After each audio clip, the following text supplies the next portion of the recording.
नमस्कार, next time news देख रहे हैं आप। मैं हूं आपके साथ तनुज दीक्षित। आप सभी का बहुत बहुत स्वागत है हमारे खास प्रोग्राम 87 सवाल में।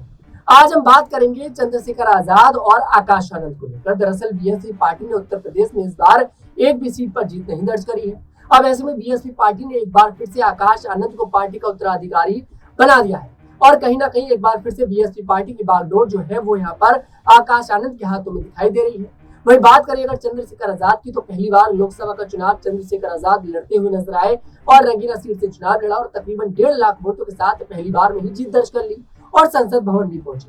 और वहीं दूसरी तरफ अगर देखा जाए तो यहाँ पर उत्तर प्रदेश में 10 सीटों पर उपचुनाव होने वाले हैं और 2027 में विधानसभा चुनाव की तैयारियों में सभी पार्टियां लग चुकी हैं।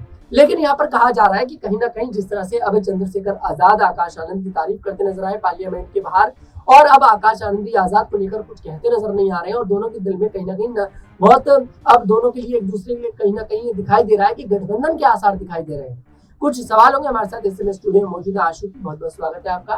पहला सवाल आशुति आपसे ये लेना चाहूंगा कि आखिरकार क्या स्थिति आपको लगती है, क्या आने वाले समय में आकाश आनंद और चंद्रशेखर आजाद का गठबंधन यानी कि बीएसपी पार्टी और आजाद समाज पार्टी के गठबंधन के आसार आपको उत्तर प्रदेश में दिखाई दे रहे हैं? देखिए, उपचुनाव में तो नहीं, लेकिन उत्तर प्रदेश के 27 के विधानसभा चुनाव में गठबंधन देखिए मुमकिन हो सकता है। कारण ये भी बनेगा क्योंकि आजाद अपनी पार्टी का जनाधार देखिए लगातार बढ़ाने का प्रयास करेंगे और वो पार्टी का जनाधार देखिए तभी बढ़ा सकते हैं जब उन्हें गठबंधन के लिए कहीं ना कहीं पार्टी जो है उसका समर्थन मिलेगा। मायावती लगातार देखिए जद्दोजहद करी रही है लोकसभा चुनाव के बाद कि वो किसी पार्टी के साथ गठबंधन कर सके। तो मुझे लगता है देखिए आने वाले समय में इस उपचुनाव में तो देखिए आजाद अकेले लड़ेंगे, अकेले अपने प्रत्याशियों को 10 सीटों पर उतारते नजर आएंगे। अगर ये सीटें बढ़ती हैं तो चुनावी समीकरण भी यूपी का कहीं ना कहीं देखिए बढ़ेगा। लेकिन मायावती की जो रणनीति है, मायावती आजाद के साथ अभी गठबंधन करना चाहती है, लेकिन गठबंधन के लिए मुझे लगता है अभी आजाद तैयार नहीं है, या यूं कहें कि आजाद करना नहीं चाहते। और जिस हिसाब से वो अभी जीते हैं नगीना की सीट से, वो ऐसा चाहते हैं कि वो अकेले एक बार दोबारा से लड़े और वो कहीं ना कहीं इस बात का साफ तौर पर खुले तौर पर ऐलान भी कर चुके हैं। लेकिन 27 के विधानसभा चुनाव में ऐसा हो सकता है कि कहीं ना कहीं सियासत जो है यूपी की पलटे,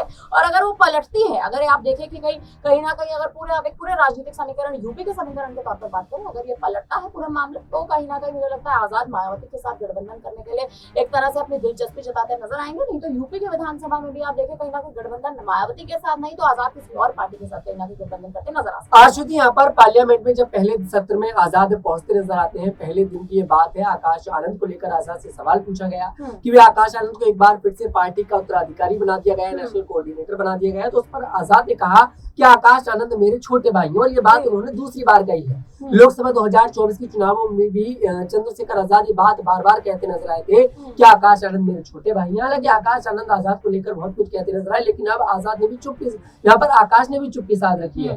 तो ये जो तारीफ एक दूसरे की जा रही है, इसका कारण क्या है?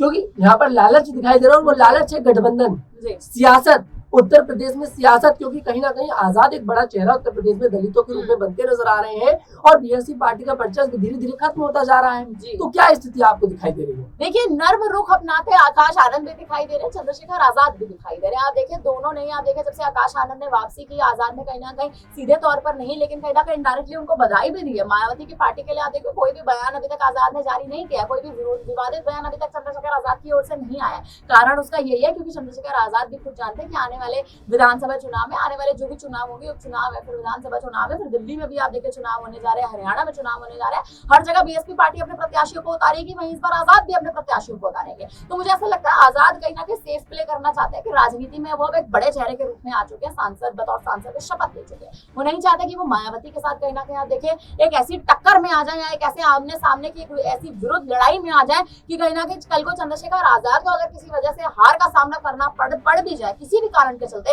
तो मायावती कहीं ना कहीं उनके एक तरह से उनके अगेंस्ट ना जाए, अगर सीधे तौर पर बोले तो।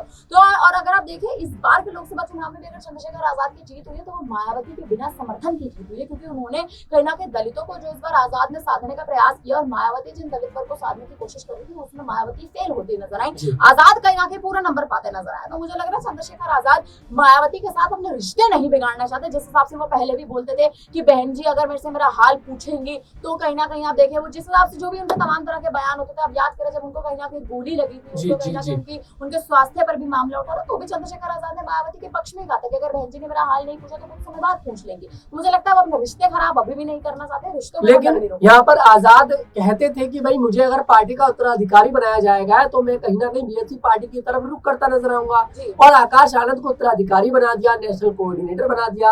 आजाद भी एक जमाने में बीएसपी के हिस्सा हुआ करते थे, लेकिन अब आजाद दुश्मन नजर आ रहे हैं। तो क्या उत्तराधिकारी का पद इतना महत्वपूर्ण हो गया और वो पद अब आकाश आनंद के पास है, तो क्या ये सभी दुश्मनी को बुलाकर उत्तराधिकारी का जो पद है उसको बुलाकर आजाद गठबंधन की राह अपनाते नजर आएंगे? देखिए, मुझे ऐसा लगता है आजाद को वो पूरा समीकरण और वो पूरा जो एक तरह से आप देखें जो उस समय की पूरा आप देखें कहीं ना कहीं जो पूरी दिव्य दृष्टि चल रही थी, वो पूरी मुसीबतों को कहीं ना कहीं मुझे लगता है इस समय आजाद को हटा देना चाहिए। कारण देखिए ये भी बनेगा क्योंकि अब आजाद की पार्टी का जनाधार कहीं ना कहीं आ चुका है। आजाद राजनीति में कहीं ना कहीं एंट्री कर चुके हैं, जीत के साथ एंट्री करे, हार के साथ एंट्री नहीं करे, जीत के साथ एंट्री करे, सांसद बन चुके हैं। तो मुझे लगता है आजाद को अपनी पार्टी का वर्चस्व बढ़ाने के हित में सोचना चाहिए, ना कि इस चीज में सोचना चाहिए, इस हित में सोचना चाहिए कि मेरे को उत्तराधिकारी का पद देंगे तो ही मैं बहुजन समाज पार्टी में आऊंगा। आप देखिए अगर चंद्रशेखर आजाद और मायावती दल को गठबंधन करते हैं तो कितना फायदा कहीं ना कहीं आप देखिए दोनों पार्टियों को मिलता नजर आ सकता है। कारण देखिए ये भी बनेगा दोनों ही दलित चेहरे हैं। चंद्रशेखर आजाद भी दलितों का कहीं ना कहीं दलितों के मसीहा के तौर पर साफ तौर पर जाने जाता है, मायावती दलितों का मुख्य चेहरा है।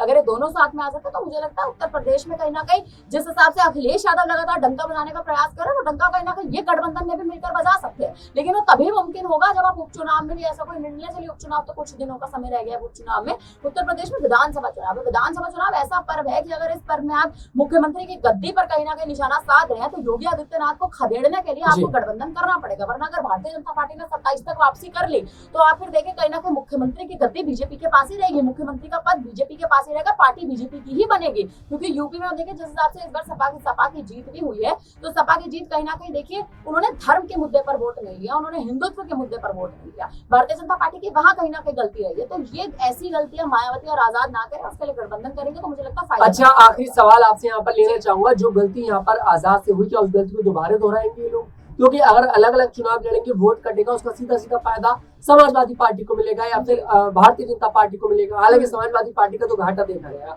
बाद में भारतीय जनता पार्टी की करूंगा। भारतीय जनता पार्टी को सीधे तौर पर फायदा मिलेगा, तो क्या देखती हैं?